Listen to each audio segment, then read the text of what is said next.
నమస్తే అండి, నేను మీ వందన. ఈరోజైతే జొన్నలతో దోశ చేశానండి. ఇది చాలా మంచిది. దీని రెసిపీని ఈ వీడియోలో చూపిస్తాను. ప్లీజ్ ఒక లైక్ చేయండి. ఈ మధ్య కాలంలో చిరుధాన్యాలంటే చాలామందికి ఇష్టం పెరుగుతుంది. వాటిపైనే ఎక్కువ ఆసక్తి చూపిస్తున్నారు. ఈ చిరుధాన్యాల్లో జొన్నలకు ప్రత్యేకమైన స్థానం ఉందండి. ఈ జొన్నల్లో అధిక శాతం ఫైబర్, మెగ్నీషియం, కాల్షియం, ఐరన్ లాంటి పోషకాలు చాలా ఎక్కువగా ఉంటాయి. వీటిని రైస్కి బదులుగా తీసుకుంటే చాలా మంచిది. నేను 2 కప్పుల జొన్నలు తీసుకుంటున్నానండి రైస్కి బదులుగా. ఇవైతే తెల్ల జొన్నలు, హెల్త్కి చాలా మంచివి. అలాగే 1 కప్పు మినప్పప్పు తీసుకుంటున్నానండి. ఇది గుండు మినప్పప్పు. మీరు స్ప్లిట్ పప్పు తీసుకున్నా కూడా పర్లేదు. అలాగే కొన్ని మెంతులు వేసుకొని వీటన్నిటిని మంచిగా 2 సార్లు నీళ్లు పోసి కడుక్కోవాలండి. మంచిగా కడిగిన తర్వాత వీటిలో వాటర్ పోసి ఖచ్చితంగా 8 నుంచి 10 గంటలైతే ఇవి నానాలండి. అప్పుడే ఈ జొన్నలు మంచిగా నానుతాయి. అలాగే నేను వీటితో పాటుగా 1/4 కప్పు దొడ్డు అటుకుల్ని కూడా నానబెట్టి పెట్టుకున్నానండి.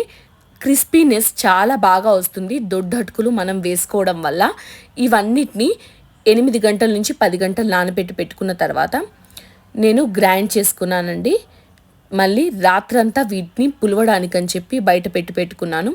చూసారా, 8 గంటల తర్వాత ఎంత బాగా నానాయో. నేను ఇలా వాటిని నలిపితే 2 ముక్కలుగా అయింది. చూసారా, అంటే ఇది పర్ఫెక్ట్గా నానింది అని అర్థం అనమాట. ఖచ్చితంగా నానడానికి మనం వీటికి టైం ఇవ్వాలండి. లేదంటే మనకు పలుకుగా వస్తుంది దోశ. అలాగే తిన్నప్పుడు కూడా మనకు ఇబ్బందిగా అనిపిస్తుంది. అలా కాకుండా ఉండడానికి మంచిగా నానబెట్టుకొని ఇలా గ్రైండర్ పాత్రలో జొన్నలు, అటుకులు వేసి మంచిగా పేస్ట్ లాగా చేసి ఒక పాత్రలో వేసేసుకోండి. వీటికి వాటర్ గ్రైండ్ చేసేటప్పుడు కొద్దిగా ఎక్కువనే పడతాయండి. మళ్ళీ మనము పిండి కలుపుకునే ముందు నీళ్లు పోయాల్సిన అవసరం ఏముండదు. ఫస్టే మనము వాటర్ ఎక్కువగా పోసేసుకున్నామంటే ఇలా మంచిగా వచ్చేస్తుందన్నమాట కన్సిస్టెన్సీ. 8 గంటలు ఫర్మెంటేషన్కి పెట్టుకున్న తర్వాత వీటిలో సాల్ట్ వేసి మనము దోశలు వేసేసుకోవచ్చు. ఈ దోశలనైతే బరువు తగ్గడానికి ప్రిఫర్ చేస్తారండి. బరువు తగ్గొచ్చు, పిల్లలకు కూడా చాలా హెల్త్ మంచిది. దీనివల్ల అద్దిరిపోయే ప్రయోజనాలు ఉన్నాయి కాబట్టి మనం పిల్లలకు కూడా ఫ్రీక్వెంట్గా ఫీడ్ చేయొచ్చు. చాలా పోషకాలు ఉన్నాయండి. జీర్ణ వ్యవస్థ దీనికి మంచిగా హెల్ప్ఫుల్గా ఉంటుంది. ఈజీగా డైజెస్ట్ అవుతుంది పిల్లలకు కూడా, పెద్దవాళ్ళకి. అలాగే షుగర్ ఉన్న వాళ్ళకైతే ఇది చాలా మంచిది. ఎందుకంటే నేను కంప్లీట్గా దీంట్లో రైస్ వేయలేదు, కొద్దిగా మాత్రమే పోహా వేశాను. కానీ దానివల్ల అయితే పెద్దగా ఎఫెక్ట్ ఏముండదండి. మంచిగా తినొచ్చు. 3 దోశలైనా తినేయచ్చండి మీరు.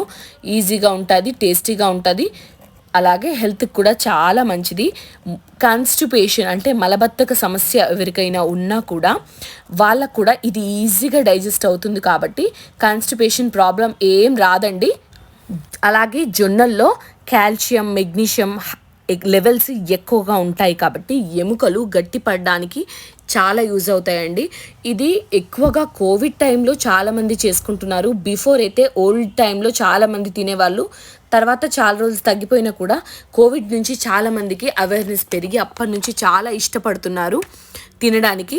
ఎందుకంటే దీంట్లో రోగనిరోధక శక్తి పెరగడానికి మనకు చాలా యూజ్ అవుతుంది కాబట్టి. ఈ రెసిపీ మీకు నచ్చితే ప్లీజ్ లైక్ చేయండి, షేర్ చేయండి, కమెంట్ చేయండి. Thank you for watching.